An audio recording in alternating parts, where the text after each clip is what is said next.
সবাই কেমন আছেন? আশা করি ভালো আছেন। আজকে আমি রান্না করব egg chicken garlic fry rice.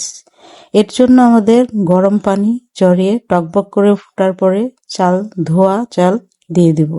এখানে আমি 1 কেজি পরিমাপের চালের ফ্রাই রাইস রান্না করব, যা অনায়াসে 10 থেকে 12 জন লোক ভালোভাবে খাবে, বা 15 জন লোকেরও হয়ে যেতে পারে।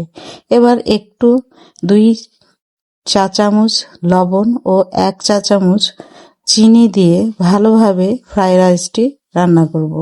এখানে যেহেতু আমি 1 কেজি চাল ব্যবহার করেছি, অতএব 1.5 কেজি পরিমাপের পানি ফুটিয়ে নিয়েছি। এই পানিটি আমি ফেলে দিব না, ভাতের সাথেই নিড়িয়ে নিব। কারণ ফ্রাই রাইস থেকে যদি আমরা ভাতের পানিটি ফেলে দিই তাহলে চালের গন্ধটি অনেকটাই কমে যায়, তাতে টেস্টও কমে যায়। এবার ঢাকনা দিয়ে ঢেকে রেখে হালকা হিটে ভাতটি করে নিব। এবার অন্য আরেকটি পাত্রে আমরা 1-2 চামচ তেল দিয়ে ভালোভাবে তেলটি হিট হয়ে গেলে ডিম দিয়ে দেব। 1 পোয়া চালের জন্য একটি ডিম ব্যবহার করব। অতএব আমার এখানে যেহেতু 4 পোয়া চাল আছে, তাই আমি এখানে 4টি ডিম দিয়ে সামান্য লবণ দিয়ে ডিমের ঝুড়িগুলো ভুজিয়া করে নিব। তারপরে একটি পাত্রে আমরা এটা তুলে রাখব। এবার আপনারা ডিম চাইলে বেশি দিতে পারেন। এবার ওই একই পাত্রে 2 টেবিল চামচ ঘি দিয়ে ঘিটি আমরা একটু সামান্য গরম হতেই দিব। ঘি দিয়ে ফ্রাইড রাইস করে দেখবেন অত্যন্ত সুন্দর লাগবে। এটা যেহেতু গার্লিক ফ্রাইড রাইস, সেহেতু এখানে আমি 1 মুষ্টি রসুন কুচি করে ঘিয়ের মধ্যে দিলাম। এই সময় এত অসাধারণ একটি গন্ধ আসবে যা বলার মতো না। চিকেনগুলো আমি একটু লবণ, একটু গোলমরিচের গুঁড়া ও 1/2 চামচ আদা রসুন দিয়ে মাখিয়ে 10 মিনিটের জন্য রেখে দিয়েছিলাম রেস্টে। এবার তেলের মধ্যে দিয়ে দিলাম। তারপরে তেলগুলো ভিতরে চিকেনগুলো আস্তে হিটে ধীরে ধীরে মচমচা করে ভেজে নিতে হবে।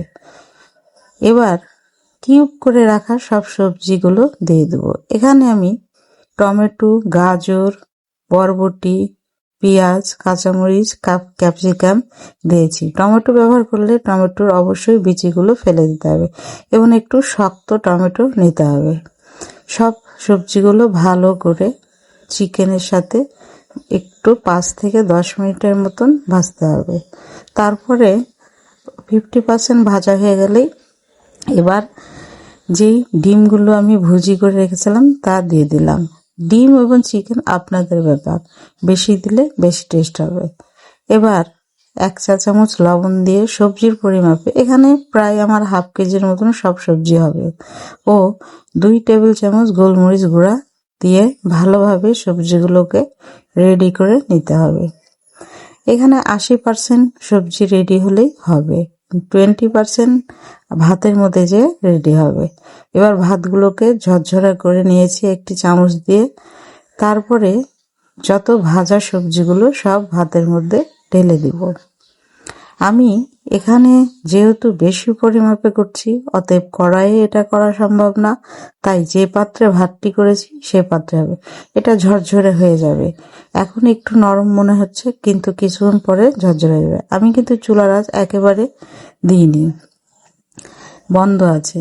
এই ভাতটা সবজির সাথে মিশানোর পরে আবার আমি 1 চা চামচ গোলমরিচের গুঁড়া ও 1 টেবিল চামচ সয়া সস দিয়ে, 1 চামচ চিনি দিয়ে, 1/2 চামচ টেস্টিং সল্ট দিয়ে ভালোভাবে মিশাবো।